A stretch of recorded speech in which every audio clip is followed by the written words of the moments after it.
YouTube, man, what's good with it, everybody? It's your boy Lelouch V back with another video, and today,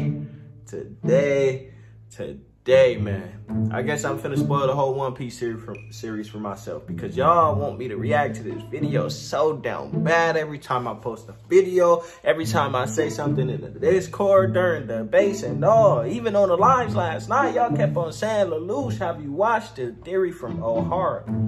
It's the greatest theory that we have ever heard. You will basically feel like you got spoiled. So this shit must be spectacular because literally everybody was saying it. So I'm finna be watching it and hopefully y'all tune in with me. No cap, man. I don't really want to be spoiled, you feel me? I like the journey and shit, but y'all want me to watch this. I want to see how accurate it is and what I think about it and shit and see if this nigga is right. Because who knows, he could be wrong. 100% wrong. But we about to see today, baby. Let's get straight into the video. That nigga finna make money off of this. Because people watching a whole video and he already got 2 million views. 100% he finna make good fucking dough.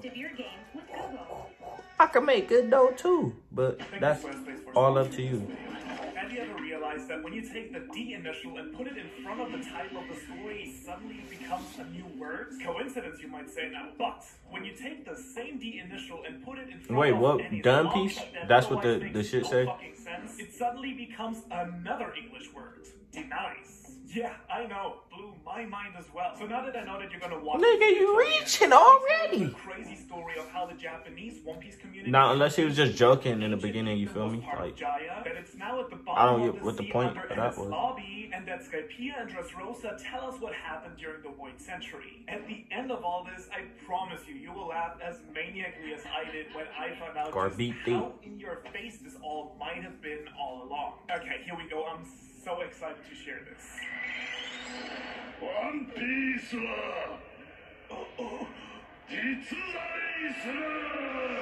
nigga could be capping. In chapter 253, we learned that Upper Yard and Skypiea actually used to be part of the island Jaya down on sea level.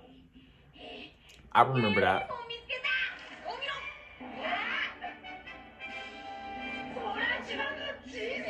When you put both maps together, they form one giant skull-shaped Boom. island with modern Jaya being the teeth and the legendary golden city of Shandora as the right eye. Okay, yep, that's true. Perfectly round gaping hole where the other eye should have been. Why is no one mentioning this? There is an ancient city in the one eye, and the second eye looks like someone ripped out the one piece of the island that made the second eye of the skull. Wait, one piece? Are you telling me? Yes, this video is also about the true nature of the One Piece and why Skypiea was actually not the least important, but the most... Since he already bringing up Skypiea, and since y'all saying that this shit is 100% accurate, we better see Enel, Inaru, whatever y'all want to call him. We need to see God again, man, because that nigga was great. I fucked with his character. I fucked with his devil fruit and everything. I hope we see him again. Important arc in the story, and we all didn't see it. I first stumbled across the centerpiece for this theory when doing research for my Enel video. I came across this new Japanese One Piece YouTuber called Yuderon who absolutely rocks the Daft Punk mask and who has this crazy video about the true essence of the One Piece. That shit fly as fuck. I need me one of those. And it blew my mind so damn hard. That nigga was sitting there for like 5 minutes straight staring at my PC. Now, for whatever reason, this theory does just not exist in the English-speaking community. So I asked him on Twitter if he would be willing to let me share his thoughts, and got completely ghosted. At least he followed me back, though. Thanks. So, in good old pirate spirit, I decided to share with the people... Give me that! Okay, so he said, fuck you, bitch. I'm stealing your shit. How much more Oda seems to play with words, numbers, and letters than we English-speaking fans seem to realize. Best example that is actually also relevant for this video is One Piece itself. In Japanese, One Piece is written in the katakana alphabet as One Piece. But this is only One Piece. If y'all didn't know, I took some Japanese up in college. You feel me? This is usually read as Hitotsunagi, the great treasure of the One Piece, as in the one. Damn, just Hitotsunagi mean all of that? However, However, this could also Okay, be if read as Hito is one, Tsunagi. Tsunagi is all of that? The treasure that connects all people, which of course One Piece is all about. So as I was saying, the core idea of this theory is that Jaya did not only lose a chunk of its land once when Upper Yard was catapulted into the sky by the knock-up stream 400 years ago, but also 800 years ago, when the city located in the left eye was ripped out in the war with the world government. Which, when we look at the map, would theoretically work, right? One city has the right eye and one city has the left eye, making the island one ancient kingdom. So, what's my proof for all this, you ask? Oh, there is... That makes sense so far, okay. Of the series, One Piece, and there is exactly one piece missing in this map. If Laugh Tale itself was the One Piece missing from the former ancient kingdom, that would fit, right? No pun intended. Then there is also a ton of small hints regarding the island's left eye being hidden or destroyed throughout Skypiea. For instance, in the cover of Volume 27, Luffy has his left eye closed. And I noticed that the same is sort of true for Robin in Volume 24 as well. We also have Pedro's missing left eye, Shanks' scar, Luffy's scar. So like, he keeps saying, I also noticed. So did the other guy notice this or did he? You feel me? It don't really matter, bro. I just want to know. You get me? Zoro's Scar and the Jolly Roger of Doflamingo, a former celestial dragon, but that's his crazy. Left eye is just literally stroked out. Now, the volumes surrounding the Skypiea arc are actually some of the most critical in the entire story. That's fucking crazy. Characters get introduced here. We meet Blackbeard and learn about the importance of dreams. We meet Bellamy and Doflamingo, who are also extremely relevant to this theory. And we see the meetings of Shanks and Whitebeard, as well as Ace and Buggy, all of which are super closely related to Roger, who, by the way, decided to leave a little message on the poneglyph in Shandora out of all places he could have done so. But the person most connected to Roger in a way that we meet in this arc is none other than Mont Blanc Nolans. He's a direct Nolan the liar. Roger, and that connection is one big hint that Jaya was the ancient kingdom and that Laugh Tale is its missing part. Nolan the liar. Nolan is basically Roger, but in many ways reverted. Both of them were very powerful, free-spirited adventurers. This panel here, where only Nolan can hear the sound of the bells, strongly suggests that just like Luffy and Roger, he had the voice of all things. Both of them found legendary places, Shandora and Laugh Tale. Both came back with no evidence, and both were sentenced to death and executed. However, here the stories start to invert each other. While Nolan was deemed a liar for his speech, Roger sparked a new era of piracy. Nolan didn't know the way back to Shandora, but Roger did know the way to Laugh Tale. Nolan cried while Roger laughed. And Nolan actually told the truth in the end, as the City of Gold was real, while Roger sort of lied, as the core of the One Piece is not gold and silver. And so given all these parallels, that's what we was talking about in Smooth Live last night. That's exactly what we was talking about. In Mocktown, at the beginning of what the One Piece actually is. I don't think it's gold and silver and shit. I don't think it's treasure. He explicitly names the Golden City and the One Piece as two such delusions. And yet, as you very well know, the arc ends by Luffy ringing the Golden Bell, proving that the Golden City was there all along. Look at in hell, we need to see him again.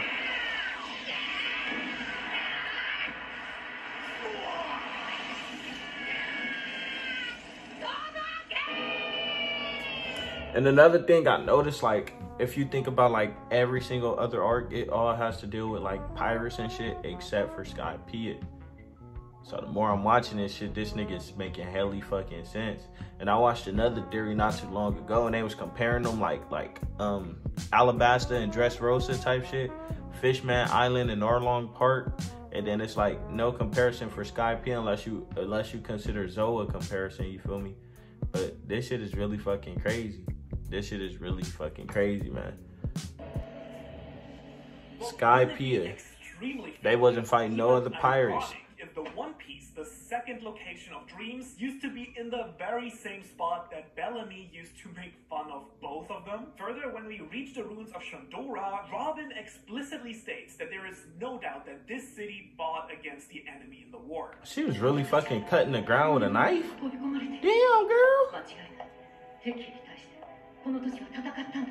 Didn't she? Shandora was part of the ancient kingdom, that would only be logical then, wouldn't it? Not only as an ally, but as a part of the whole. Also, we can't ignore the fact that Shandora is the only place we know of where the ancient script found on the poneglyphs is actually used as the regular writing system found on the buildings and walls there. And so since we know that the Kozuki clan were the ones who actually created the poneglyphs for the ancient kingdom, and that this script is used very casually here, wouldn't the easiest explanation be that Shandora was part of the ancient kingdom? And given recent events, wouldn't that also explain why the sun god, who we now know as Nika, is heavily referenced here by the people as well? We even see Luffy in the exact same pose as him. And when I saw that panel of Nika, I immediately thought of the Shandian soldiers. And since Nika and Joy Boy, both names associated with laughter, quite possibly describe the very same person from 800 years ago, what, in Japanese? It makes sense that these traditions live on in Jaya because it was once part of this one ancient kingdom. And then I thought to myself, oh, but the sun isn't the only majorly important symbol in the story, is it? One of the most consistently returning themes in One Piece is also the moon. In Alive, we were talking about niggas come from the moon. It's everywhere, and I can't begin to count all the significant things that happened under a full moon in the story. The sun and the moon obviously go hand in hand in pretty much any mythology. On Zou, another ally of the ancient kingdom, we even get guardians of the night and the day with Nekuma Mushi and Inuarashi. So, wouldn't it make sense for the right city to be the city of the sun and the left city to be the city of the moon? By the way, I just looked it up. In Teotihuacan, one of the ancient cities of Mexico that Shandora is based on, there actually is a pyramid of the sun and a pyramid of the moon. The very same moon, by the way. This nigga Oda is smart as shit. Heritage and whose crest is pretty much the same as the Shandians. And while I was thinking this, I found this crazy color spread of chapter 269, where we see the Straw Hats in a place look at her feet. Like that's not her feet. I was like, is that Nami feet? What the fuck? But that's Sanji toes. By the way, has also crossbones, but no skull. Okay, this is chapter 269. The last panel of chapter 268 is this. Yeah, coincidence? I think not. The inscription on the pillar that Robin reads in the ruins says, "We are the ones who weave history with the sound of the great bell." Come on, we are the ones who weave history? Clearly, the Kozuki. And it also reminds me of this verse from Big Sake that says, "Goodbye harbor of the spinning village." On top of that, I then remembered that the Shandians came down from the moon to Jaya with very advanced technology, making them the perfect candidates to be a part of an ancient, powerful kingdom. Okay, I'm gonna let you breathe here for a second. So, real quick, I want to say thank you to Squarespace, who's the sponsor of this video. Ooh. Thank you, Squarespace. A really professional website is something Sorry. I get it, but you feel me? Back to the... is the 12th of May, 1122, the day that Noland discovers Jaya. Oda usually never gives us specific dates for anything, so why now? Generally, dates in Japanese are written as year, month, day. So 1122, 512. Now, if you take the individual numbers and the pronunciation from both Japanese and English, you get this. Hitotsu koko ni iru. Hitotsu ni koko ni iru. What that mean? Is here. Interestingly enough, the volume title of 31 is also Koko ni iru. I am right here. So is this the One Piece literally? Wait, so is it a Skypiea? Right here? The next date we get is the 16th of November. Well, I'm confused. 5 years later, when Shandora gets knocked into the sky. Same game. This time we get Hitotsunagi in Dorodoroku. Do you remember? Hitotsunagi is the One Piece, and in is the sound of a bell. Thus, this stage reads, the One Piece roars with the sound of a bell. The bell coincidentally being part of the unfulfilled promise to Noland to ring the bell that was then inherited over generations. Niggas is smart. How the fuck you think of all this shit, boy? Another promise that was unfulfilled and inherited to future generations was that... It's like finding an Easter egg in Zombies type shit. Coming up with these theories. Boy. I wonder if Oda watched this and be like, damn, these niggas figured it out. Another 400 years years back to the Void Century from Nolan's two dates 400 years ago, 1122 and 1127 minus 400, you get the years 722 and 727. The first possibly marking the promise by Joy Boy to the Mermaid Princess, and the second might be the year of destruction of the Ancient Kingdom. I know we're really deep into this so right if you now, go to the chapters, stay with me because what it's comes gonna mean next something. absolutely blew my mind. When you take these two numbers, 722 and 727, and you go to the chapters, you don't get some random stuff happening. No. 722 is the reveal that Doflamingo is a celestial dragon. In this chapter, he tells Law about how the 20 kings created the world government. 19 of the 20 families deciding to move to Merijoa, while the Nefertari family was the only one who did not go. The descendants of these kings, the world nobles, still live there today. And so this meant that 19 of these countries had to elect new royalties and new kings. And so new royal families were established. As a result, the new ruling family in Dressrosa were the Riku family, while the family that left for Merijoa were the Don Quixote family. That's why that nigga Doflamingo, he wasn't fucking with that. Oh, yeah, we have a literal golden bell ringing in close-up. And then there is Jola. Do you remember Jola and her great artwork? I remember, old girl. Me neither. But look at this abstract masterpiece. And the eye is closed. On the right side. A giant gate with two eyes. The right one, bright like the sun, is open. The left one, dark like the night, is crying. I think I don't have to spell this one out for you. Nah, we realize it, my boy. Represent the ancient kingdom being destroyed and ripped out of Jaya. All while Brooke is playing music on top of it, and we all. But are you trying to say she knew that? Or are you trying to say that it was little Easter eggs put into the show by Oda?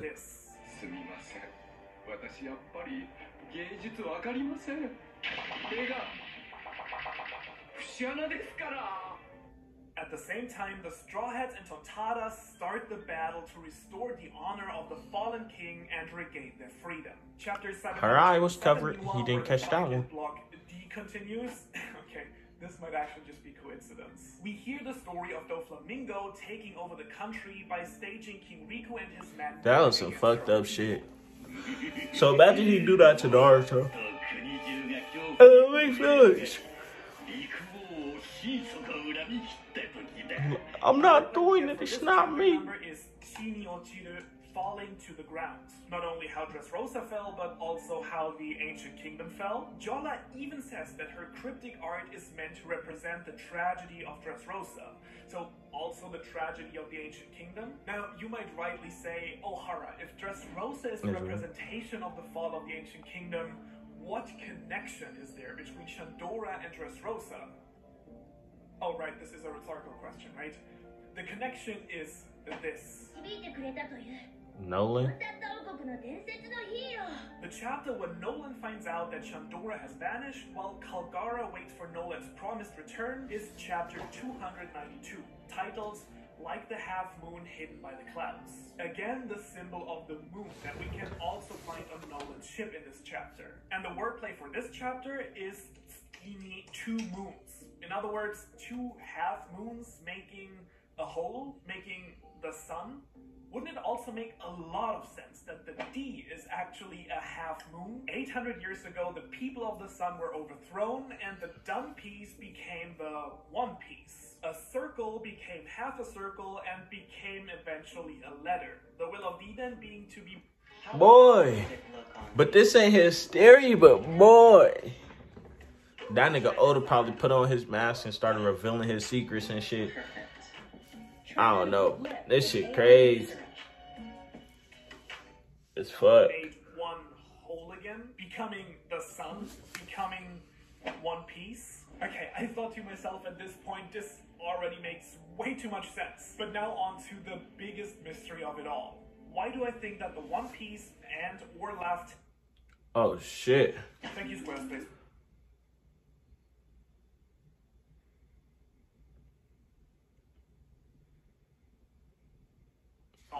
Why do I think that the One Piece and or Laugh Tale is at Enies Lobby?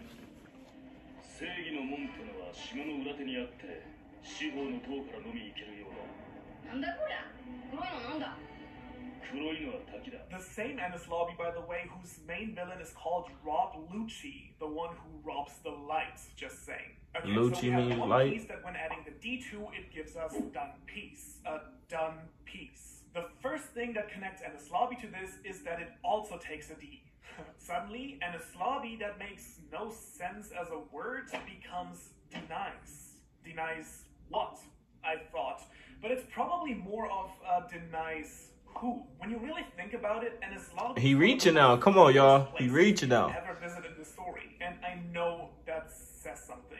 It never gets dark there. We have the enormous gates of justice that no one ever seems to bother to explain, really. It is one of the central government facilities, but it makes no sense that they would hold their mock trials on an extra island instead of Impel Down, for instance. Oh, and what the is the deal with this giant hole gaping in the middle of the ocean? That's the true. moment I looked at Ennis Lobby's map, it just made a lot of sense that this might have been the missing piece in the Jaya map that we're looking for. Shape-wise, it absolutely fits. I also wondered if these weird ancient structures on top of the islands had any purpose for the Marines, but it doesn't seem like they do. So could it be that these are the remnants of an actual ancient kingdom? The missing link that we were looking for? And then the government just decides to build its own stuff on the island. Is that why they parade the pirates they capture over this island? As a forgotten tradition to remember their glorious victory of the pirate kingdom they fought against?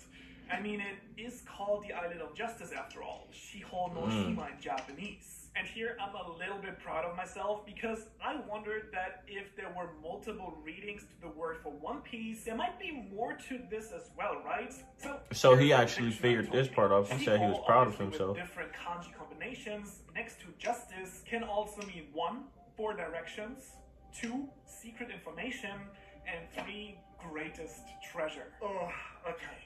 So we have the Island of 4 Directions, just like the 4 road poneglyphs you need to find Laugh Tale. The Island of Secret Information, just as the forgotten history located on Laugh Tale. And finally, the Island of the greatest treasure, the One Piece itself. So as a result, the government has made this one of This the should make a most lot of guarded fucking places sense. in the world, where no one can sneak in during darkness, no one can escape from without opening the gates of justice, and that is directly connected to Impel Down and Marija itself. For Luffy, entering this island means declaring war on the entire world. This should make a lot of fucking sense. But why was they trying to take Robin there? Tell her. It's an island that denies entrance to the D, the sworn enemy of the gods. And since Ennis Lobby is the arc directly after Skypiea, wouldn't it be a classic Oda move for the missing piece to be right there? I mean, the Straw Hats literally come to save the one person in the world that can figure out the true nature of this place. This arc is all about... If this shit accurate, bro, the foreshadowing of this nigga Oda is something spectacular, bro. Government is covering it all up. Hell, don't forget that this is the arc where we first learned about the ancient kingdom in the first place. Okay, but clearly the One Piece can't be in a town full of Marines, right? So where is it? That's what I'm thinking. Remember the inverted stories of Roger and Noland? Well, Noland's City of Dreams was pushed into the sky. But what if Roger's island got dropped to the bottom of the sea? So, let me think. Is there anything that might suggest that there's something at the bottom of Ennis Lobby? What? So the wordplay from chapter 727, the fall of Dressrosa, was falling to the ground. Did Laugh Tale literally fall to the ground? I believe it did. I believe that Ennis Lobby itself is the missing city from Jaya. Wait, so when was Ennis Lobby built? Is the island of Laugh Tale and the One Piece. Just like the hidden world under Dressrosa. No wonder then that Roger laughed when he reached Laugh Tale. He had literally been to the ancient kingdom before and passed by Laugh Tale many, many times. Right in front of everyone's noses. And the ultimate proof I have for this are Roger's very last words at his execution. Let's hear them. The very words that start One Piece.